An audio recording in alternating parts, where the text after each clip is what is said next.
कैसे हैं दोस्त। आशा करता हूँ आप लोग बहुत अच्छे होंगे और आप लोग की पढ़ाई बहुत अच्छी चल रही होगी। जीके जीएस के लिए आप लोगों को मैंने अभी सीरीज चला रखा है, एडिटोरिया 5000 सीरीज। एडिटोरिया 5000 सीरीज में आप लोगों ने देखा अभी तक कुल 6 सेटों को बता चुका हूँ, जिसमें से अभी तक 6 सेट में बताने के बाद 7वां सेट को लेकर आज हाजिर हूँ। और आप लोग आशा करता हूँ बहुत ही एंजॉय कर रहे होंगे इस सीरीज़ को। आप लोग डेली इस सीरीज़ से जुड़ने के लिए 7 बजे शाम में Munna Yadav official YouTube channel को खोलें और इसको सब्सक्राइब कर लें और बेल आइकन का घंटी को ऑन करके रखें, ताकि शाम 7 बजे ये सेट जैसे ही आपके पास आए आप लोग इनसे जुड़ के आप इसका लाभ ले सकें। मैं आशा करता हूं कि अगर इस सेट को आप रेगुलर रूप से लेंगे, टोटल 100 सेट दिया गया है, 5000 क्वेश्चन का संग्रह इसमें संग्रह है और पर सेट में 50 क्वेश्चन को बताया गया है। मैंने अभी तक जितने भी 6 सेट बताए हैं, 6 के 50 सेट तो होंगे ही होंगे, प्लस में इनमें स्मरणीय तथ्य जो देख रहे हैं, स्मरणीय तथ्य जो दिया गया है, इनको जो देख रही है स्मरणीय तथ्य, ये बहुत ही काबिल तारीफ़ दिया गया है। इस सेट को पर डे देखिए, राह चलते देखिए, कभी भी कहीं पर भी हेडफोन लगाए आप अपना इनको एंजॉय करते रहें। पढ़ाई को एंजॉय के रूप में लीजिए ताकि पढ़ाई बोझ ना लगे। और देखिए सरकार तो ऐसे ही आते जाते रहेगी, इधर उधर में ना फंसते हुए आप इस सेट को बराबर देखते रहें और इस सेट का आनंद लें। मैं देर ना करते हुए इस सेट को स्टार्ट करने जा रहा हूँ और इस सेट का पहला प्रश्न है, ये 7वां सेट है। 7वां सेट का ये पहला प्रश्न होगा। पहला प्रश्न है कि निम्न में से मोनोसेक्राइड कार्बोहाइड्रेट नहीं है। देखिए मोनोसेक्राइड होता है जिसमें एक कार्बोहाइड्रेट हो। मोनो का मतलब ही होता है एक, सिंगल, इसीलिए इसमें सुक्रोज जो है ये मोनोसेक्राइड नहीं है, ये मोनोसेक्राइड नहीं है। आप लोग बताएंगे सुक्रोज कौन सेक्राइड में आता है। बाकी ये ग्लूकोज, फ्रुक्टोज और गैलेक्टोज, ये तीनों जो है मोनोसेक्राइड्स होंगे। दूसरा प्रश्न है, दूसरे प्रश्न में देखेंगे किस शैली में प्रसिद्ध गया स्थित विष्णुपद मंदिर बना है। जानते हैं गया में स्थित है विष्णुपद मंदिर। ये विष्णुपद मंदिर जो है, पितृपक्ष मेला भी यहाँ लगता है गया में, यही विष्णुपद मंदिर के पास, ये फल्गु नदी के किनारे में ये विष्णुपद मंदिर है। इनको हम जहाँ तक देख पा रहे हैं ये नागर शैली में बना हुआ है। किसमें है? नागर शैली में बना हुआ है। अगला प्रश्न देखेंगे, इसमें देखते हैं एहोल प्रशस्ति क्या है। एहोल प्रशस्ति, एहोल प्रशस्ति अभिलेख के रचयिता कौन थे? एहोल प्रशस्ति अभिलेख के रचयिता रवि कीर्ति हैं। आप लोग ये 3 क्वेश्चन देख लिए। अब चौथा क्वेश्चन की ओर चलते हैं। ये देखिए सतलज और काली नदियों के बीच स्थित हिमालय के भाग को किस नाम से जाना जाता है? सतलज और काली नदी के बीच में जो होता है ये कुमाऊं हिमालय कहलाता है। आप देखेंगे हिमालय जो है ऐसे करके, हिमालय जो है भारत के टोटल ऐसे हिमालय फैला हुआ है। हिमालय का भाग जो है यहाँ सतलज से काली, काली से सतलज से काली, काली से फिर ये आएगा, काली से इधर आएगा, सॉरी, ऐसा ही सतलज, ये कुमाऊं हिमालय, ये पंजाब हिमालय, ये असम क्या कहते हैं नेपाल हिमालय, इसके बाद ये असम हिमालय, 4 भागों में है, ऐसे बांटा हुआ है। बाकी आप लोग आगे देखेंगे। 5वां क्वेश्चन देखते हैं। 5वां क्वेश्चन में है द्वितीय प्रदूषक निम्न में से कौन है? द्वितीय प्रदूषक निम्नलिखित में से कौन है? तो ये हम देखेंगे द्वितीय प्रदूषक जो है स्मॉग है। स्मॉग टावर आप देखेंगे दिल्ली में लगाया गया है प्रदूषण से मुक्ति पाने के लिए। तो स्मॉग को ख़त्म करने के लिए ये क्या कहते हैं टावर, ये स्मॉग जो है द्वितीय प्रदूषक है। बंधुआ मजदूरी व्यवस्था का निराकरण संविधान के किस अनुच्छेद में है? तो ये बालात श्रम देखेंगे, अनुच्छेद 23 में है। बालात श्रम अनुच्छेद 23 में है। बंधुआ मजदूरी व्यवस्था का निराकरण संविधान के अनुच्छेद 23 के तहत है। अगला प्रश्न देखेंगे, 7वां प्रश्न कि विद्युत धारिता, इलेक्ट्रिक कैपेसिटी देखेंगे। विद्युत धारिता जो है इसका मात्रक क्या होता है? ये होता है फैराडे। विद्युत धारिता का मात्रक क्या होता है? फैराडे होता है। यूरेनियम के रेडियोधर्मी विघटन का अंतिम उत्पाद है। यूरेनियम के रेडियोधर्मी अवघटन पर रहते हैं। यूरेनियम के रेडियोधर्मी विघटन का अंतिम उत्पाद जो है ये सीसा है, पीबी लेड सीसा जो कहते हैं। अब अगला क्वेश्चन है, भारत में बाघ परियोजना की शुरुआत कब हुई थी? ये हुई थी 1973 ईस्वी में। भारत में बाघ परियोजना की शुरुआत कब हुई थी? ये हुई थी 1973 ईस्वी में। अगला प्रश्न है कि निम्नलिखित में से कौन युग्म सुमेलित है? युग्म जो सुमेलित है उनमें देखिए वांडीवास का युद्ध। वांडीवास का युद्ध जो है ये हुआ था फ्रांसीसी और ईस्ट इंडिया कंपनी के विरुद्ध, फ्रांस और इंग्लैंड के विरुद्ध हुआ था। जबकि बक्सर का युद्ध जो होगा ये मीर जाफ़र नहीं होगा। बक्सर का युद्ध 1764 में, जलियांवाला युद्ध जो होता है डलहौजी विरुद्ध नहीं, ये भी गलत है। खेरा का युद्ध निजाम के विरुद्ध, ये भी गलत है। तीनों गलत है, जबकि ये एक जो है ये सही है। वांडीवास का युद्ध जो है फ्रांसीसी और ईस्ट इंडिया कंपनी के विरुद्ध हुआ था। पांडिचेरी की संधि ए पापे याद रखेंगे, ये सर का वीडियो जाके देखेंगे विकिपीडिया प्लेलिस्ट में जाके। तो पांडिचेरी की संधि के बीच में वहाँ पर अच्छे से हिस्ट्री का संक्षिप्त में सारा वीडियो दिया हुआ है, वहाँ से देखिए। तो ये है पांडिचेरी की संधि किसके विरुद्ध हुई थी, किसके बीच हुई थी? तो पांडिचेरी की संधि जो था अंग्रेज और फ्रांसीसी के बीच, एलासापेल और पांडिचेरी और पेरिस, ए पापे याद रखेंगे। पहला संधि हुआ था एलासापेल का, दूसरा पांडिचेरी का, तीसरा पेरिस का संधि। तो ये तीनों जो है ये एलासापेल, पांडिचेरी और पेरिस, ये तीनों संधि जो हुआ था अंग्रेज और फ्रांसीसी के बीच हुआ था। अगला प्रश्न है, अगला प्रश्न में देखते हैं the economic history of India में धन के निष्कासन सिद्धांत की व्याख्या की गई। इस पुस्तक के लेखक कौन है? दादा भाई नौरोजी, नहीं मारेंगे कोई भी, यहाँ बहुत लोग गलती कर सकते हैं, लेकिन इसमें होगा रमेश चंद्र दत्त।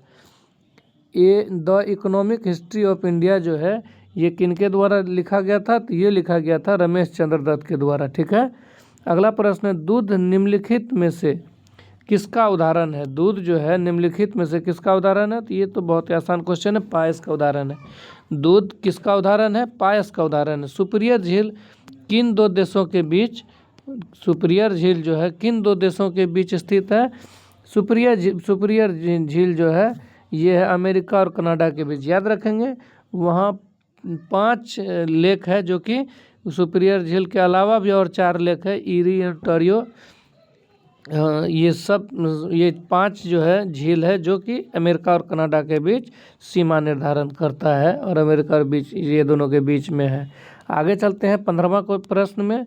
15वां प्रश्न बोलता है कि जीडीपी का आंकड़ा कौन जारी करता है? जीडीपी के आंकड़ा जो है ये जारी करता है एनएसएसओ जो है ये जीडीपी का आंकड़ा जारी करता है, याद रखेंगे। कोई भी आरबीआई, नीति आयोग, वित्त सचिव नहीं करेंगे। जीडीपी का जो है आंकड़ा जारी कौन करता है? एनएसएसओ करता है। इनमें से कौन सा पौधा नाइट्रोजन स्थिरीकरण में सहायक नहीं है? सिंपल जानते हैं, जो दलहन रहता है वही नाइट्रोजन स्थिरीकरण में सहायक होता है, जबकि धान दलहन में नहीं आता है, इसीलिए इनका ये सही उत्तर होगा। जबकि ये तीनों जो है, चना हो चाहे मटर हो चाहे सेम हो, ये तीनों जो है नाइट्रोजन स्थिरीकरण में सहायक होता है।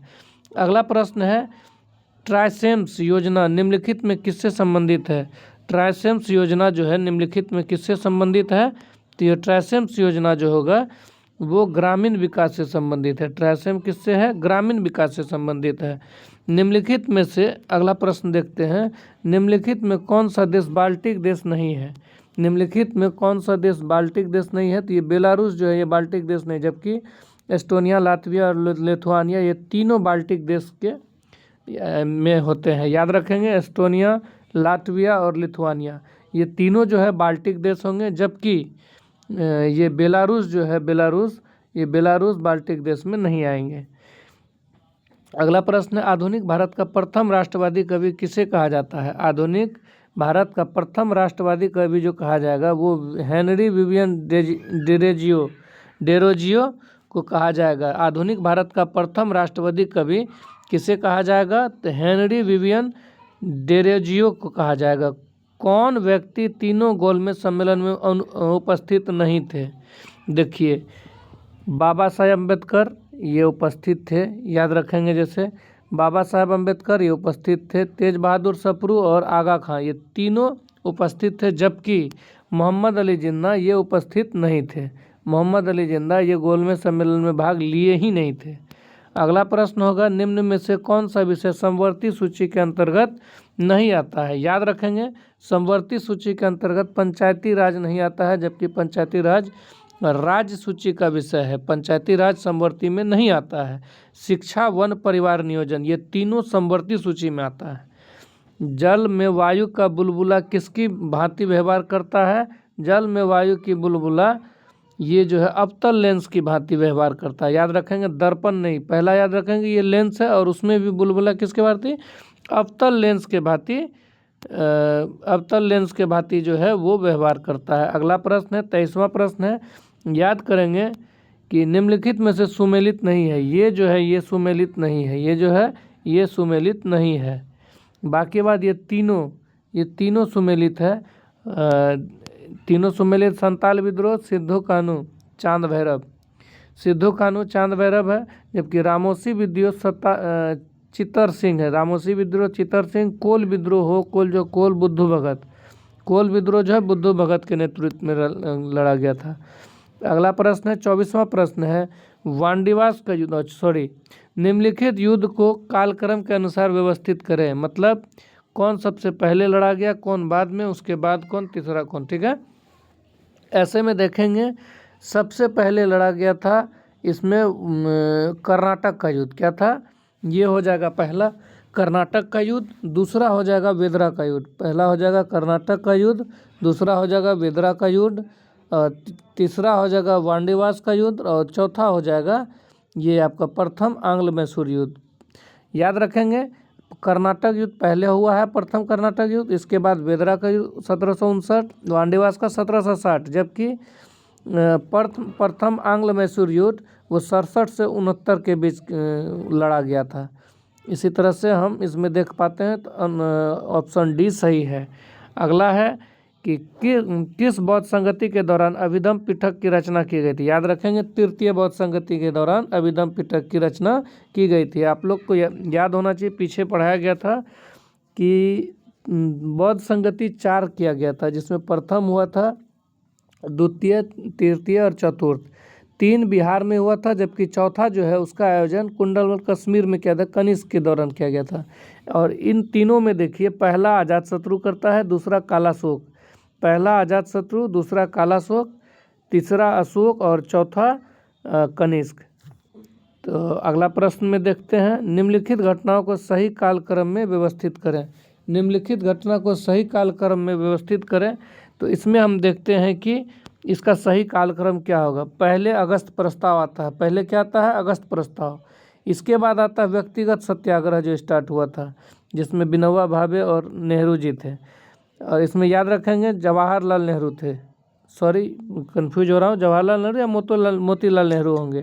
व्यक्तिगत सत्याग्रह में ये दोनों थे। और इसके बाद तीसरा होगा क्रिप्स मिशन। क्रिप्स मिशन, इसके बाद भारत छोड़ो आंदोलन होगा। इसके बाद भारत छोड़ो आंदोलन।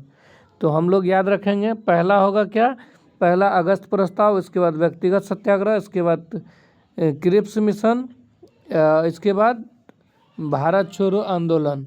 ठीक है, ये इसी तरह से अगर देखते हैं तो हमारा पहला जो है ए नंबर वो सही होता है। अगला प्रश्न है, निम्नलिखित में से कौन सी नदी विषुवत रेखा को 2 बार काटती है। 2 बार काटने वाली नदी कौन है, वो है कांगो। कांगो नदी जो है 2 बार काटती है। इसके बाद अगला प्रश्न में जाते हैं, कार्टजेना प्रोटोकॉल का संबंध किससे है।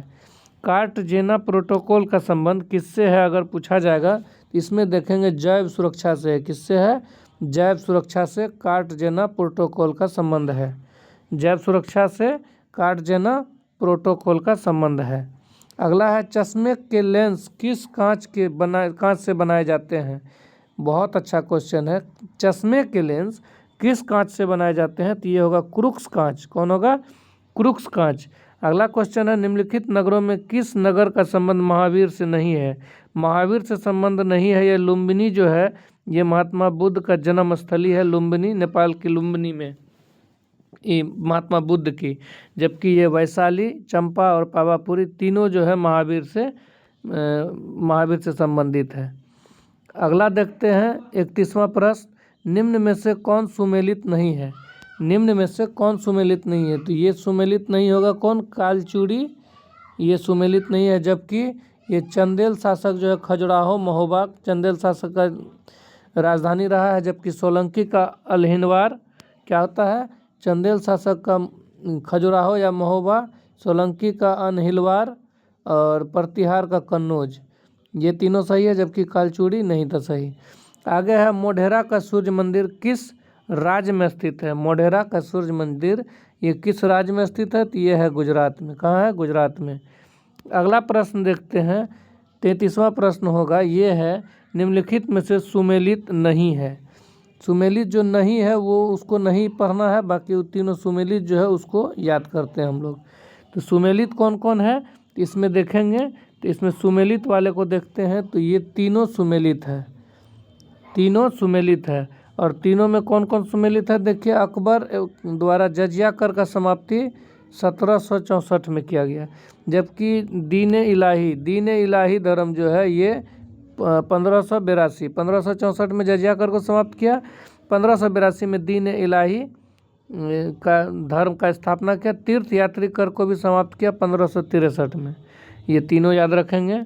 आगे चलते हैं। अगला प्रश्न है कि 34वां प्रश्न देखते हैं हम लोग, मनसबदारी व्यवस्था में 2 अस्पा और सिंह अस्पा कौन है? 2 अस्पा और सिंह अस्पा। ये प्रश्न देखिए कितना बढ़िया है कि 2 अस्पा और सिंह अस्पा का प्रचलन किसने किया? तो याद रखेंगे जहांगीर ने किया था। कौन किया था? जहांगीर ने किया था। चौसा का युद्ध, चौसा को ही बिलग्राम का युद्ध भी कहा जाता है। चौसा का युद्ध जो है चौसा का युद्ध कब शुरू हुआ था? 1539 में। बिलग्राम का तो बाद में लड़ा गया था। चौसा का युद्ध 1539 में लड़ा गया था। अगला है, आप बताएंगे चौसा का युद्ध किनके बीच लड़ा गया था? हम चौसा का युद्ध किनके बीच लड़ा गया था? 36वां प्रश्न है, निम्न में से कौन सा विकल्प बंधनों को कार्य क्रियाशीलता के सही क्रम में दर्शाता है? ये एकल बंध, द्विबंध और त्रिबंध। आप याद रखेंगे जब आप पढ़ते हैं केमिस्ट्री में, ये जो बॉन्डिंग यौगिक बनाता है, एकल बंध है, द्विबंध है। जब एकल बंध होगा तो सी और सी के बीच एकल बंध होगा, जबकि डबल बंध होगा सी और सी के बीच डबल बंध होगा, जबकि ट्रिपल बॉन्ड सी और सी के बीच ट्रिपल बॉन्ड बनाता है। अगला प्रश्न देखिए। अगला प्रश्न में है कि निम्नलिखित में से किस अंग में आवश्यकता से अधिक शर्करा या कार्बोहाइड्रेट ग्लाइकोजन के रूप में संचयित होता है? तो ये बहुत अच्छा क्वेश्चन है। ये है यकृत में। यकृत में हमारे पास जो ग्लूकोज होता है, जो ग्लाइकोजन के रूप में एकत्रित होकर वो वहाँ पर संचित होता है। और अगला प्रश्न देखते हैं, 38वां प्रश्न है। वो 38वां प्रश्न है कि ये 38वां प्रश्न जो है ये है कि किस योजना काल में 14 बैंकों का राष्ट्रीयकरण किया गया था? तो ये चौथी योजना काल में 14 बैंक का राष्ट्रीयकरण किया गया था। और अगला प्रश्न, जिन वस्तुओं का उपयोग साथ साथ किया जाता है उन्हें कहा जाता है पूरक वस्तु। साथ साथ जिस वस्तु का उपयोग करेंगे तो उसे क्या कहेंगे? पूरक वस्तु कहेंगे। और अगला प्रश्न है, भारतीय मानक समय रेखा किस राज्य से होकर नहीं गुजरती है? देखिए, भारतीय मानक समय रेखा जो है आंध्र प्रदेश से होकर गुजरती है, उत्तर प्रदेश से नैनी से मेन गुजरती है, और इसके बाद छत्तीसगढ़ से भी गुजरती है, जबकि हिमाचल प्रदेश से नहीं गुजरती है। अगला प्रश्न है, निम्नलिखित में से कौन सुमेलित नहीं है? निम्नलिखित में से कौन सुमेलित नहीं है, इसके लिए हम देखेंगे कि इसमें चांगला जो है जम्मू कश्मीर में, कौन है? चांगला कहाँ है? जम्मू कश्मीर में। शिव किला हिमाचल प्रदेश में है, जबकि नाथुला सिक्किम में है। और बामडिला उत्तराखंड में नहीं है। बामडिला जो है ये उत्तराखंड में नहीं है। बाकी याद रखेंगे, चांगला जम्मू कश्मीर, शिव किला हिमाचल प्रदेश, नाथुला सिक्किम में है। अगला है, भारत में पश्चिमी घाट की अपेक्षा पूर्वी घाट पर चावल की पैदावार अधिक होती है। क्यों होती है? पश्चिमी घाट की अपेक्षा पूर्वी घाट में चावल की पैदावार क्यों होती है? क्योंकि पूर्वी घाट पश्चिमी घाट से चौड़ी है और डेल्टा क्षेत्र है। डेल्टा क्षेत्र बोलते हैं दलदली भूमि को। और पूर्वी घाट जो है पश्चिमी घाट तट से पूर्वी तट जो है अधिक चौड़ा भी है और डेल्टा क्षेत्र भी है। अगला प्रश्न है 43वां प्रश्न है, इसको देखते हैं। केंद्र और राज्य विधायी संबंध संविधान के किस भाग में उपबंध किया गया है? तो ये किया गया है भाग 11 में। भाग 11 में क्या किया गया है? केंद्र और राज्य के विधायी संबंध संविधान के भाग 11 में उपबंध किए गए हैं। अगला प्रश्न है 44वां प्रश्न है, ये पॉलिटी का प्रश्न है, इसको देखते हैं। राष्ट्रपति पर महाभियोग जो की प्रक्रिया प्रारंभ करने के लिए कितने सदस्यों का हस्ताक्षर होना जरूर चाहिए? तो ये है जो सदन आरोप लगाया उस सदन का 1/4। याद रखेंगे, जो सदन आरोप लगा रहा है उस सदन का 1/4 लोग जो है उस महाभियोग में हस्ताक्षर होना चाहिए उसका। अगला प्रश्न है 45वां प्रश्न, उसमें है कि निम्न में से किस परिस्थिति में किसी संसद सदस्य की सदस्यता समाप्त हो जाती है? इसके लिए जो बताया गया है संविधान में वो ये तीनों सही है।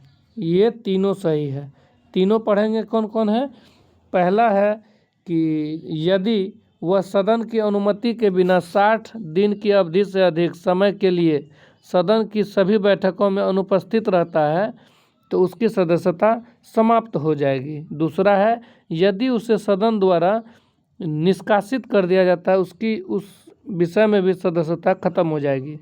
तीसरा, यदि न्यायालय उस चुनाव को अमान्य या शून्य करार देता है तो इस स्थिति में भी उसकी संसद की सदस्यता समाप्त हो जाती है।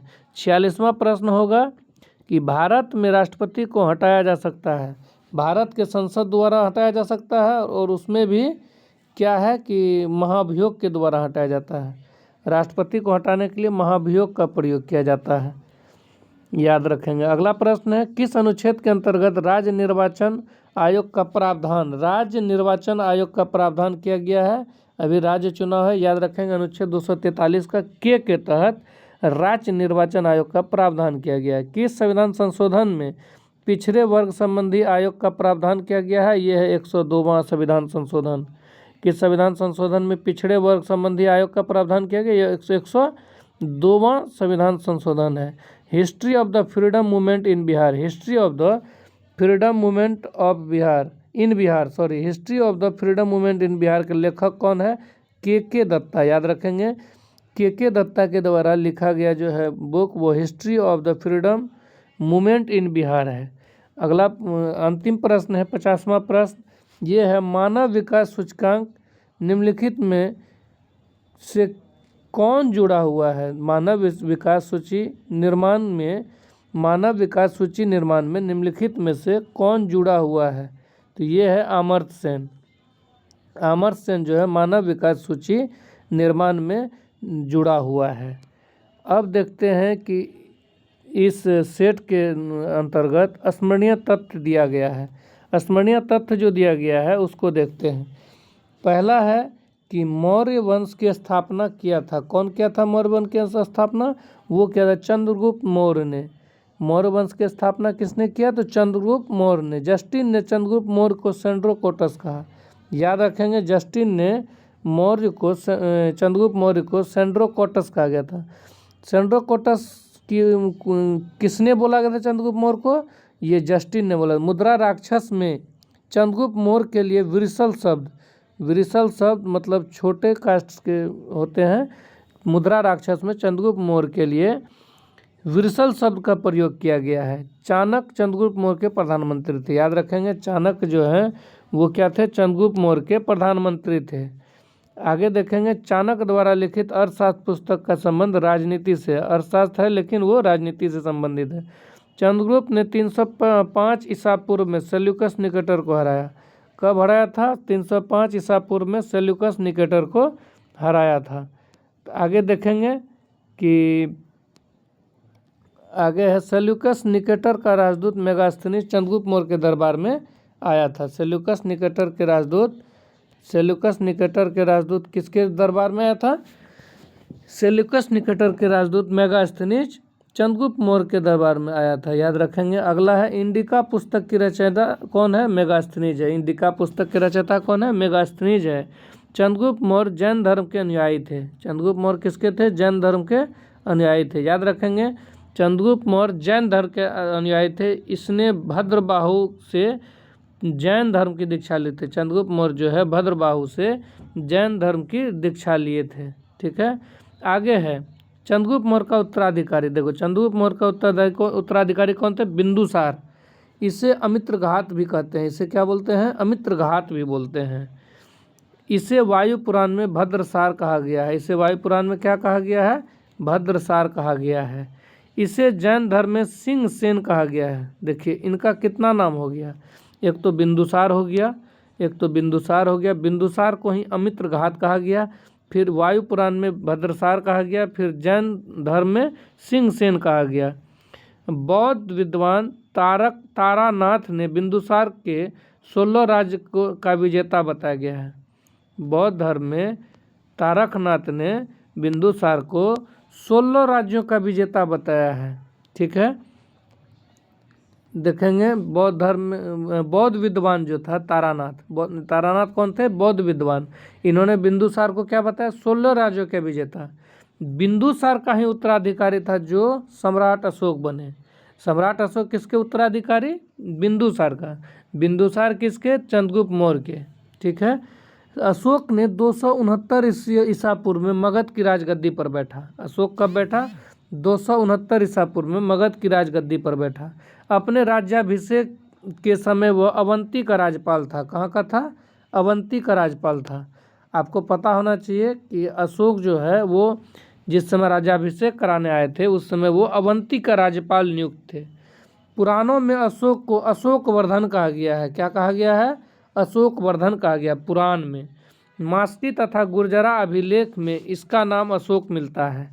आपको पूछा जाएगा कि किस अभिलेख में सम्राट अशोक का नाम अशोक मिलता है, तो वो होगा मास्की और गुर्जरा अभिलेख में। भाब्रू अभिलेख में अशोक ने स्वयं को मगध का सम्राट, देखिए अशोक जो है भाब्रू अभिलेख में स्वयं को मगध का सम्राट बताया है। ठीक है, इसके बाद आगे चलते हैं। अशोक अपने राज्याभिषेक के 10वें वर्ष, कब? 10वें वर्ष बोध गया तथा 20वें वर्ष लुम्बिनी की यात्रा की। अशोक जो है अपने राज्याभिषेक के 10वें वर्ष बोध गया और 20वें वर्ष लुम्बिनी की यात्रा की। इसने 261 ईसा पूर्व में कलिंग पर आक्रमण कर उसकी राजधानी तोसली, याद रखेंगे, तोसली पर अधिकार किया। कलिंग को हराने वाला अशोक थे 261 ईसा पूर्व में, और ये तोसली पर अधिकार किया। इसने उपगुप्त नामक बौद्ध भिक्षु से बौद्ध धर्म की दीक्षा ली थी। याद रखिएगा इसको, उपगुप्त नाम का जो बौद्ध भिक्षु थे उन्होंने अशोक को बौद्ध धर्म की दीक्षा दी थी। इसका सबसे लंबा और एवं सबसे छोटा अभिलेख क्रमशः 7वां और एवं रुमनदेही है। सबसे लंबा 7वां अभिलेख है, जबकि सबसे छोटा कौन होगा? रुमनदेही। सबसे छोटा कौन होगा? रुमनदेही, जबकि सबसे लंबा वो होगा 7वां अभिलेख। ठीक है, अगला हुआ अशोक के समय मौर्य साम्राज्य के प्रांतों की संख्या 5 थी। अशोक के समय मौर्य साम्राज्य के प्रांतों की संख्या क्या थी? 5 थी। अगला होगा इसने भारत में सर्वप्रथम शिलालेखों का प्रचलन शुरू किया। प्रचलन कौन शुरू किया शिलालेखों का? ये अशोक ने किया था भारत में शिलालेखों का प्रचलन, जिसमें सामान्यतः ब्राह्मी, खरोष्टी, ग्रीक तथा अरमाइक, ये सारा लिपि जो है अशोक के ये शिलालेख में मिलते हैं। और अंतिम में देखते हैं कि अशोक जो थे, अशोक ने पहले शिलालेख में पशु बलि की निंदा की है। देखिए अशोक जी सम्राट अशोक, ये पहले शिलालेख में पशु बलि की निंदा की है।